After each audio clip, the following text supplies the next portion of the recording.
आता सांगा आम्हाला नेमकं सविस्तर कोणते कोणते गुन्हे दाखल करण्याची मागणी तुम्ही केली आणि कोणते दाखल झाले? आम्ही तो अब्रू नुकसानीचा दावा दाखल करण्यासाठी आलेलो आहोत. तो त्यांनी दाखल केलेला आहे.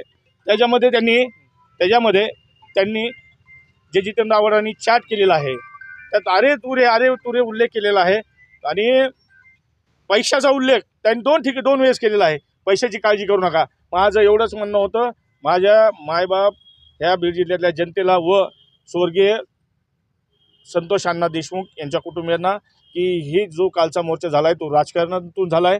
या राजकारणाला जितेंद्र आव्हाड मुंबईतला एक आमदार मुंबऱ्यातला तो हप्ते घेणारा आमदार त्यानं ह्याला पैसा पुरवला आहे आणि हा मोर्चा ह्यांनी सगळ्यांनी मिळून फक्त आमदार धनंजय मुंडे साहेबांना विरोध म्हणून केला आहे. साहेब त्याची आणखी एक व्हिडिओ क्लिप आलेली ऑडिओ क्लिप आली आहे. त्यांना काल फोन केला होता. त्या म्हणले होते तुम्ही का आले ह्याच्यासाठी तर त्यांनी सांगितलं तो माझ्या मतदारसंघात आला माझ्या विरोधात